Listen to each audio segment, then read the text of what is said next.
Ladies and gentlemen, the story you are about to hear is true. The names have been changed to protect the innocent. Dragnet.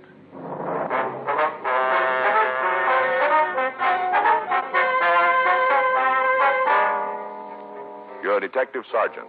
You're assigned to burglary detail. For the past several weeks, a gang has been breaking into neighborhood stores. Routine investigation fails to turn up any kind of a lead. Your job? Find one.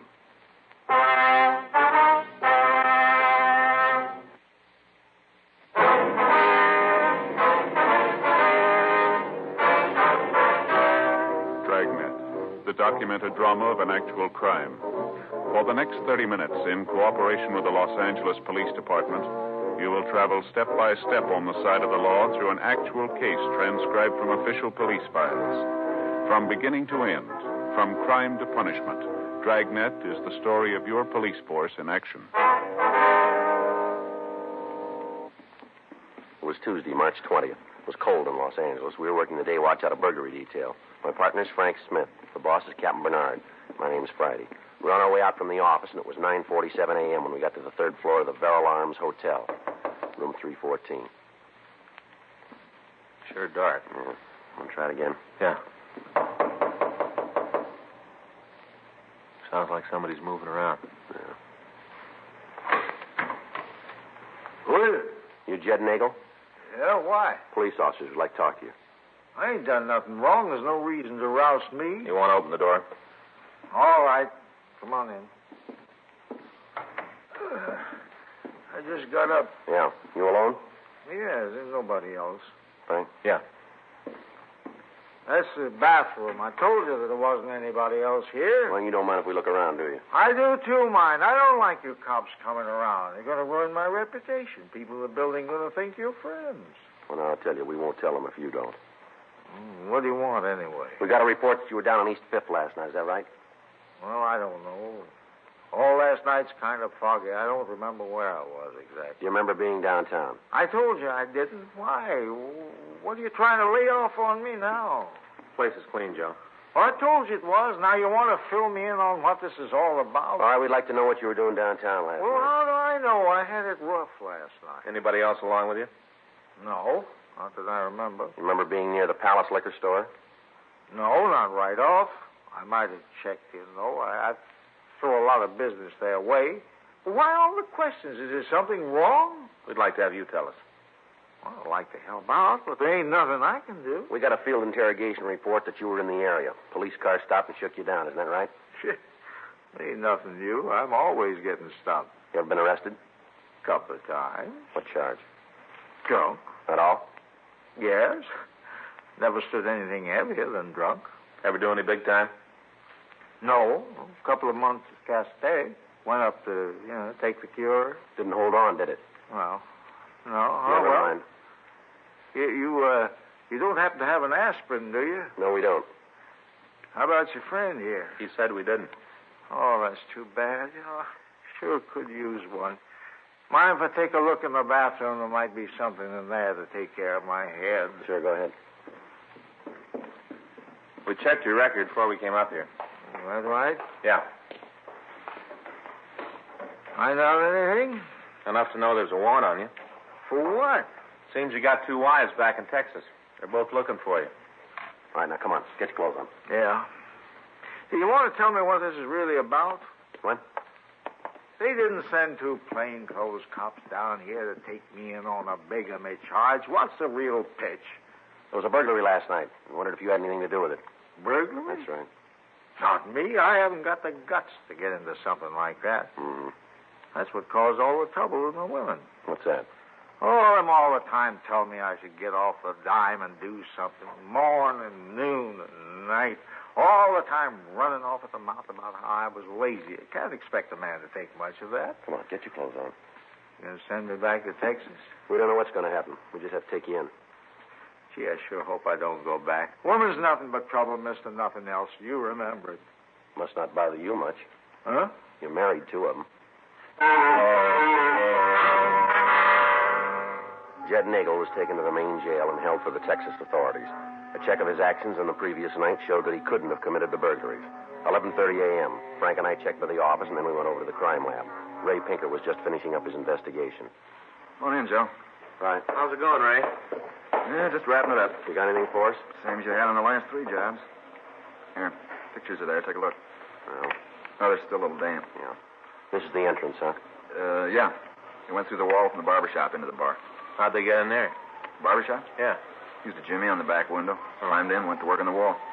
Wonder why they didn't go right into the bar. The place is covered by an alarm system, Joe. Mhm. Here. This is the box inside. Yeah. Guess they turned it off after they got into the place. You got any prints? No. Went over all the windows, safe, bar itself. Didn't turn up anything you can use. What about the men themselves? Can you give us anything on them? Must have been at least 2 of them. Might have been 3. How'd you come up with that? Footprints. Oh. They kicked up a lot of plaster when they went into the place. A lot of dust around. One of them wore a size 9 shoe, and the other one had a size 7.5 foot. Where'd you get the third man? A lot more of the smaller impressions. Either the little guy jumped around more, or else there was someone to help make the prints. Mm-hmm. Anything else, Ray? We got some good pictures of the jimmy marks in the barber shop. If you come up with a tool, we'll be able to match it for you. What about the safe, Ray? Punch job. No class there. Anything on it? Mm-mm. How much they take this time? Owner guesses at about 5,000, wasn't it, Frank? Yeah. Gives them a total of what? Well, according to our figures, a little over 12 since they started working. Scoring good. Better than they think. Huh? We've just about run out of leads. Frank and I have been all over town trying to scratch something up. None of them work out. Gotta be one someplace. Yeah, Skipper keeps telling us that. Corner pockets on his back. Bound to be.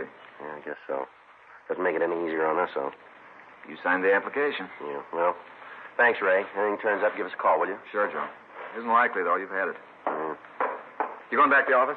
Yeah, Stats office should have those cards for us by now. Okay. Hope they point somewhere. Yeah, you better get in line, huh? Take it easy, Ray. Yeah. Drop around sometime. I'll pop for a lunch. Well, we get this one cleaned up, we'll buy. You got a deal. My wife will go for that. What? She's been after me to lose some weight. Uh-huh. Looks like it'll be a long diet.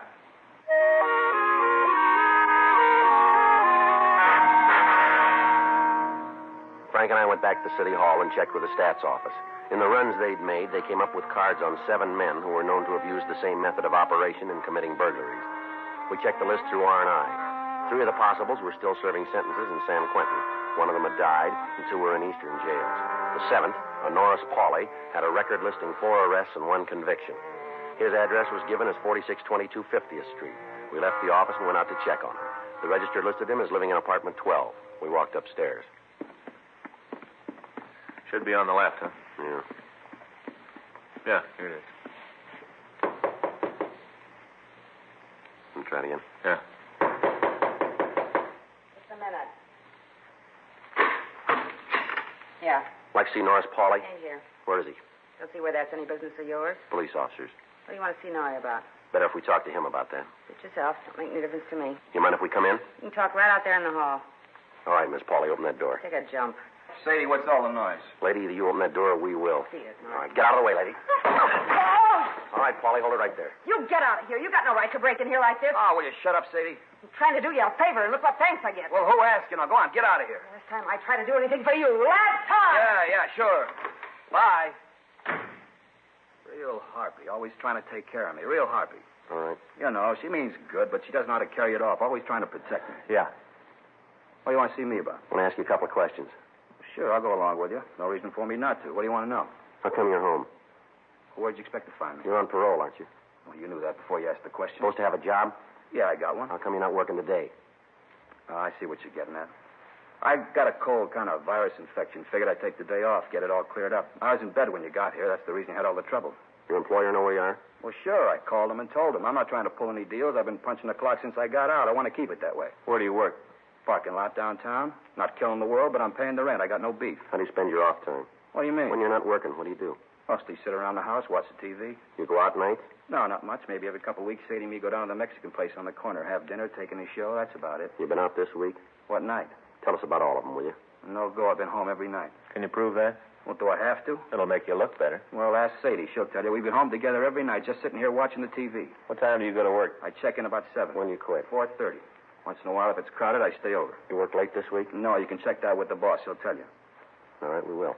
Well, what's this all about, huh? You guys are after something, aren't you? That's right. Well, why don't you tell me what it is? I hear stuff once in a while. Might be able to help you out. You see the old crowd anymore, Norris? Well, once in a while, they walk down the street. They nod, I nod. Nothing more. Mm-hmm. Now, what are you after? Tunnel jobs. You figured I might have a piece of that action, huh? Matches the way you work. No, it doesn't fit. I told you I've been with the bucket since I got out. Even with taxes, I make more. You heard anything about who's working? Doesn't go out of this room? We won't take it. Okay. The boys found out I was giving you information. My insurance premiums sure go up real fast. Well, don't you worry about it. Now, what do you know? Word's around there's 2 guys. We had that going in. They pulled 3 jobs. Well, they made it 4. No, I don't know about the other one. It'll be in the papers. Uh-huh. You got a name? No, just heard that they were working. Where'd you hear? A fella down on 7th, he sells papers down there. We have a cup of coffee once in a while, he told me. You know where we can get in touch with them? Yeah, but it'd be better if you didn't, though. It'll lead right back to me. Sadie? Hey, wait a minute, honey. Where you going with the suitcase? I'm leaving you. Oh, come on. Isn't anything serious? You don't ever talk to me. Try to do you a favor and you take their side. I've had it from you, bum. Oh, come on, Sadie. Don't be sore. Take your hand off of me. Baby, please, don't be sore. I'm going to tell you once more. Take your hand off of me. Look, I'm sorry if I hurt your feelings, Sadie. What'd you go and hit me for? Because you're a bum. Don't go trying to get me to come back to you. I'm through this time. It's too bad, Paulie. No, it isn't. Hmm? I've been trying to figure some way to get her to walk out since I got out of jail. Never been able to do it. I sure ain't sorry. I ought to buy you guys a drink for taking care of it for me. Yeah. Only one thing that worries me is her big mouth. She's always talking. Mm-hmm. She might have heard me say I'd give you a hand. She blabs that around. I'm in real trouble. You didn't give us any names. That doesn't make any difference. She gets to talking. She'll have me telling you the name of every hoodlum in town. Whether that gets around, I'm a gone duck. I got to get after her. Yeah, Sadie and her big mouth. You're going to get me in trouble. Well, makes you even then, doesn't it? Huh? Yours kept you out of it. Before we left the apartment, we checked Paulie's story and verified the fact that he was not implicated in the burglaries. We drove down to the corner of 7th and Wild. We found the newsman Norris Paulie had told us about. We talked to him for about 15 minutes before we were able to convince him that he wouldn't get into trouble by giving us the information that he had. He told us what he knew about the tunnel burglaries. He was unable to give us a name of the suspect that he had in mind, but he did give us a description and the nickname Kiko. With this information, we returned to the city hall and checked the moniker file. There were several Kikos listed, but only 2 that matched the description. The first one checked out clean. The second, a Franklin James Wigg, WMA, 33 years old, had done time in the state penitentiary as a cat burglar. We contacted the state authority and found that Zwig was on active parole. From them, we got his address and we went out to see him. It was a small 1-story modern house built in the early 30s. The chrome railing up the front stairs was rusty and the paint on the front of the building was peeling. We rang the bell and waited. Yep. Your name's Wigg? Yeah, that's right. Police officers. This is Sergeant Joe Friday. My name's Smith. What do you want me to do? Why don't you ask us in? It's all the same to you. I don't want to get the carpets dirty. Let's talk on it. Come on, mister, get your coat. What I for? want to talk to you. About what? We'll tell you about it downtown. You make a charge or I ain't leaving the house. All right, suspicion of burglary. You gonna drag that up again? We don't make the rules. Good time once in your life and the cops never get off your back. You should have thought of that going in. What good would it do? You cops never learn. Well, you're not much of an example, are you? What's that mean? You're probably going back for another course. Before we took the suspect downtown, we made a thorough search of his home. We found nothing to tie him in with the burglaries. He was taken to the squad room and questioned for over an hour. During that time, he'd say nothing. He was booked in at the main jail, and Frank and I checked out of the office. The next day, Wednesday, March 21st, we had him brought from his cell. We talked to him in the interrogation room of the main jail. How long you guys think you're going to be able to hold me? Depends on when you decide to talk. Tell you what, cop, I'll make a deal with you. No deals. What do you We mean? don't want you. We want the guy who engineered the burglaries. Well, then why don't you let me go now? Want to make sure the story gets a play in the papers. Well, what's that going to prove? Your friend will get worried. He'll figure you're going to talk. Look, if I was mixed up in anything, I'm not one way or the other, but if I was, why should he get worried? Word's out that he's the brains. Well, where's that from? All over town. It's not true. The way we got it, stories around that you went along for the ride. Other fella did all the brain work. Who said that? Everybody we've talked to. Well, then if everybody's talking about him, why ain't he here instead of me? Because he's a smart one of the pair. Somebody's got to fall. Might as well be you. He can pick up another partner. You telling me the real scam? That's the way we get it. Not true. Oh, we only got your word for that. All I know is if I ever get in trouble, I'd want to make sure I had a pigeon waiting to take the beef. You're here, he's out. Now you tell me who's smart. How'd you get to me? It was in the books. Not like this. I fell for cat burglary. Nothing to do with tunnel jobs. Somebody had to blow the whistle. That's so? Sure. You had no call to pick me up. Just right out of left field, you walk in. Who did it? Who made the call? Somebody did, huh? Somebody pointed me out. Come on, I know who it was. You ain't going to get him in trouble telling me. Somebody told you, didn't they? That's right. It all fits real good. Well, I tell you this, cop, I ain't that dumb. A lot of things I've done that I don't want anybody to know about, but I never blew the whistle on a friend. That's one thing I didn't do. Mm-hmm. All that stuff about him being the brains, it's a lot of coconuts. He can't get into a phone booth without help. I figured the whole deal. It was me who said we'd had it and ought to stop. He wanted to keep going. That's why I left. When was this? Night before last. After we got through, he was sore because there was only a little over $4,000 in the box. We heard there was around 10. Yeah. Said he wanted to make a big score before we quit. Said to go together on one more. Told me what he wanted to do. I wanted no part of it. The guy's off his rocker. I left. What's he got in mind, you know? Wants to tunnel into a bank.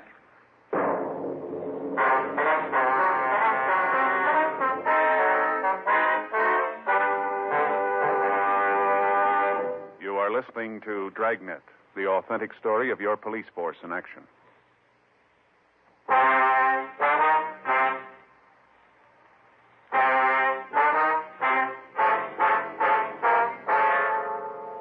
We continued to talk to Franklin Zweig. From him, we got a complete description of the second suspect and the name Lester Kroll. We checked the name through R&I, and we came up with a record for him. Listed were several arrests for purse snatching and suspicion of assault. In spite of the arrest, Kroll hadn't served any time in jail. We showed the mug shot in the package to Zweig, and we got a positive identification. We asked the suspect in custody where Kroll lived. He gave us an address on South Figueroa, but when we checked there, we found that Kroll had left without giving a forwarding address. We talked to all of the people listed in his package as having known the suspect. None of them could or would tell us where the man was. We questioned Franklin Zweig further, but he was unable to tell us what bank Kroll had in mind. We contacted Vern Alm of the Bank of America, Frank Stump of the Security First National, and other special agents of Southern California banks. They, in turn, notified the branch managers to be on the lookout for evidence of Kroll working in their neighborhoods. Special M.O. bulletins were put out to all officers in the city, giving particulars on the methods the suspect was known to use. In addition to these, local broadcasts and APBs were gotten out on all suspects. For a week, the search dragged on. During that time, there were no further reports of attempted tunnelings and no sign of Lester Kroll. Friday, March 30th, 8:01 a.m. I checked into the office. Frank was waiting for me. Morning, old buddy. Hi, Frank. Beautiful day, huh? No, it's a little cold out. Yeah, but it doesn't make any difference to you, huh, old buddy? No, it doesn't. You feel any different? Hmm? You feel any different today than you did yesterday? Are you all right? Never felt better. How about you, old buddy? Yeah, I'm fine. Hey, just a minute. I know what's wrong. You do, huh? Yeah. You didn't think I'd forget, did you? Listen, I don't even know what you're talking about. Ah, come on, old buddy. Just a minute. I'll get it. Got it right over here, right up on the top shelf. I brought it in myself. Here you are, Joe. Wrapped it myself, too. Looks pretty good, huh? Yeah, I guess it does. I didn't have nothing to put on the top, so I found a couple of Christmas tree ornaments. Put them on with a ribbon. Yeah, it's nice. Come on. Dig down in there. Well, what is it? Go ahead, open it up. Got him yesterday after lunch. Thought I wasn't ever going to get you out of the way. Remember when I told you I was going out to buy a new hat? Remember? You know, Frank, I think maybe you made a little mistake. Oh, just take the top right off the box, Joe. Open it right up. All right. There. What do you think? Well, they're very nice, Frank. Hey, you bet. Fleece line slippers. Got a pair myself. Greatest thing in the world, a cold morning. Keep your feet warm, Joe. Fleece is warm, you know. Yeah. I got a pair myself. Mm-hmm. See the card? There's a card there. Open it up. Go on, read it. Go ahead. Out loud? Sure. This is the day that comes once a year, the day your face does shine. A happy day for one and all, because today you're 9. Doesn't match too good, I guess. It's all I had at the shoe store. Happy birthday, Joe. You know, I just don't know what to say, Frank. Well, I know how you feel, old buddy. I understand you're all kind of choked up, huh? Mm-hmm. Yes, I am. This isn't my birthday, you know. How you choked up? Huh? This is not my birthday, Frank. Well, it's the 30th, isn't it? March 30th? Yeah. My birthday's August 30th. Now, wait a minute, buddy. It can't be. I got it right here in my little book. Wait a minute. See? See right here? March 30th, Joe's birthday. I wrote that myself. You know my handwriting. March 30th. Yeah, you got the date right, but it's not mine. You kidding me? Frank, I know my own birthday. Huh. It's funny. Must be somebody. Who do I know named Joe? I got it. Joe. Burglary Friday. Yes, March sir? 30th. That's right. Mm-hmm. March 30th? Where is that? I see. All right, sir. We'll be right out. Yes, sir, right away. Come on, old buddy. We got one to roll on. August 30th. Huh? I say we got to roll. Let's go. Barry over at the street department. They got a call this morning. Yeah? Looks like somebody's trying to dig a tunnel in the storm drain. Frank and I left the office, and we drove over to the corner of Silver Lake Boulevard and McCollum Street. We met with Barry Falcon of the street department. He led us to a manhole in the middle of the intersection. He told us that there had been numerous complaints from citizens in the area that the cover on the outlet kept rattling. When the street department checked it, they found that the cushioning material around the metal plate had been removed. It was replaced, but the next day there were several more calls. When the neighbors were questioned, they told of a man who arrived in a pickup truck about 2:30 in the morning. He'd lift the cover and enter the storm drain. Before the daylight hours, he'd leave and he'd drive away. From the description they gave, it was possible that the repairman was from the street maintenance department, but a check of their records showed that no crews were working in that area. After talking with Falcon, Frank and I climbed down the ladder into the drain. We walked about 20 feet up the tunnel, and we found the reason that we'd been called. Barry tell you what's over us? Well, near as we can figure, it's the vault in the bank, isn't it? Sure isn't kidding. Take a look over here. Got all the equipment, lamps, couple of drills. Yeah, but he's not going to be able to use them unless he ties into an electric line someplace. I probably figured he'd run into one. Hey, what's that over there in the corner? We'll take a look. Can you see it? No, better leave it alone. What do you got? He's got it all figured. What do you mean? The bottle over there? Yeah. Looks like nitroglycerin. The people in the immediate vicinity were shown the mug shots of Lester Kroll, who was positively identified as the man who had worked in the storm drain. We asked about the truck, but none of the people could give us a good description of it. The employees in the bank were cautioned, and Frank and I arranged for a 24-hour surveillance to be set up on the storm drain outlet. 2 days passed without activity, and then on Monday, April 3rd, we waited in our car down the street from the intersection. 2:20 a.m. Another cup of coffee, Joe? Yeah, wouldn't be bad. Boy, sure gets cold this time in the morning. Mm-hmm. Say, I finally figured it out. What do you mean? Who Joe was. What's that? Here. God, it's hot. Yeah, thank you. Joe. You know the name of my book, The Birthday? Oh, yeah. It's our mailman. It's our mailman. It was his birthday. Oh. I got him one of those cards that says, "We're sorry we forgot." You know the kind. Mm-hmm. We gave him the card and a carton of cigarettes. Old Joe sure got a kick out of it. Yep. Sure gets cold this time in the morning. Take a look. Yeah, I see it. Parking there. You see his face? Not from here. Well, he gets out.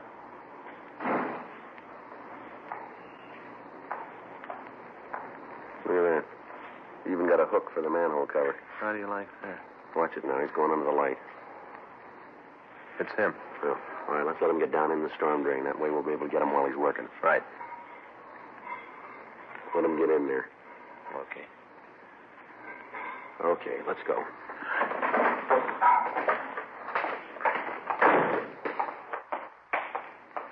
You want to give me a hand with the cover? Yeah, here.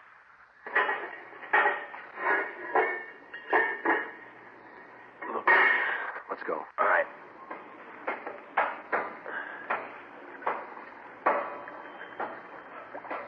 Okay.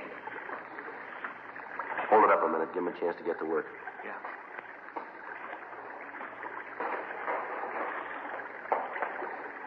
All right. Okay, let's go. Come on. Right. You're sure not wasting any time. Probably figures on making the break this morning. Uh-huh. Take it easy now. Right. You can see him good now. He's sure going after it. All right, come on, let's take him. Right. Come on.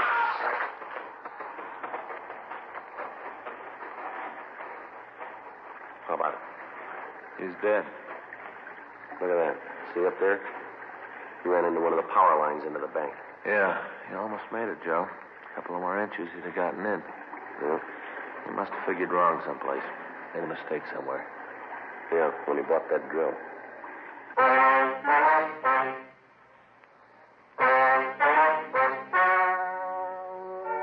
The story you have just heard is true. The names were changed to protect the innocent. On August 16th, trial was held in Department 97, Superior Court of the State of California, in and for the County of Los Angeles. In a moment, the results of that trial.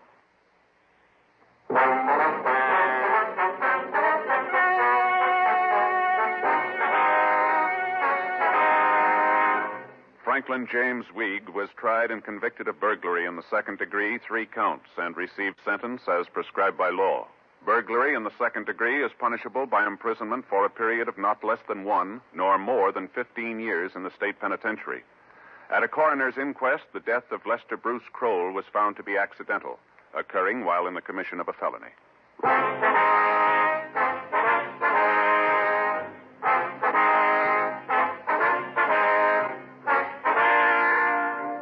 You have just heard Dragnet, a series of authentic cases from official files.